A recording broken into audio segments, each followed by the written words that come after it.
अब तो ऐसे में सर, और इमरान ने ये भी कहा है कि 8 फरवरी को हम प्लान सी लेकर आएंगे, सरप्राइज देंगे। तो ओवरऑल जो सर पीटीआई के साथ हो रहा है, क्योंकि आप सर एक बड़े सीनियर सियासतदान है और आप उसूलों पर कॉम्प्रोमाइज नहीं करते हैं। शेख रशीद को आज मालूम पड़ा कि जमानत मिलने वाली है, फिर गिरफ्तार लिया।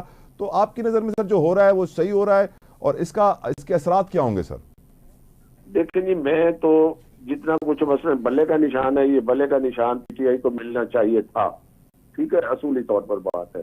एक इलेक्शन है, पार्टी के अंदर इलेक्शन को कोई इरेगुलरिटी हुई है तो उनको जो जिस जंक्शन पे ये बल्ले का निशान वापस लिया गया है, उससे मैं समझता हूँ एक पॉलिटिकल पार्टी को, लोगों को, और सर उसकी बात सर एएनपी को 20-30 हजार रुपए जुर्माना करके बोला कि आप मई में करवा लीजिएगा इंट्रा पार्टी इंतखाबात। तो ये तो मैंने उस फैसले को नहीं पढ़ा, मैं तो ये कार्रवाई देखता रहा और उसके बाद मैं उन दिनों सुप्रीम कोर्ट में 2 दिन रहा हूँ, मैंने सारी चीजें सुनी भी है।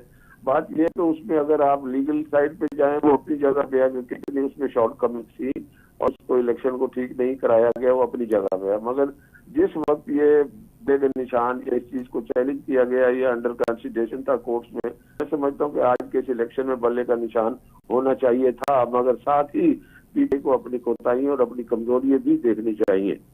जहांगीर तरीन साहब का सर एक बहुत इंटरेस्टिंग स्टेटमेंट है, मैं उस पर आपका कमेंट लेना चाहता हूं। वो फरमाते हैं, मैंने सुन लिया था आपने सिंधी में जो कहा था कि वज़ीर आज़म की कुर्सी बड़ी खतरनाक है। क्या वाकई रिजवाना साहब मुझे कह रहे हैं? जी सर, क्या वाकई वजीर आजम की कुर्सी बड़ी खतरनाक है? जहांगीर तरीन ने कहा है बड़ी खतरनाक है। सर आपसे पूछ रहा हूं मैं। बिल्कुल, इसमें कोई दो राय नहीं। क्यों सर, क्यों रफीक साहब? कोई दो राय नहीं है। देख ले वज़ीर आज़म के साथ क्या हुआ।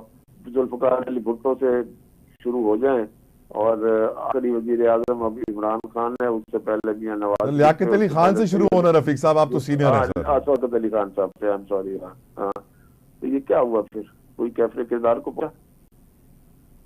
पर वो तो कहते हैं जहांगीर तरीन साहब के जो वजीर आजम बनता है वो अपने आप को बादशाह समझता है और कहता है कि मैं जो चाहूं सब कुछ कर सकता हूं। क्या वाकई सर ये फीलिंग होती है? देखिए जी, बादशाह समझना और बात है, जो चाहूं कर सकता हूं वो पाकिस्तान में इतना आसान नहीं रहा। मैं with in inverted commas quote unquote कर रहा हूं।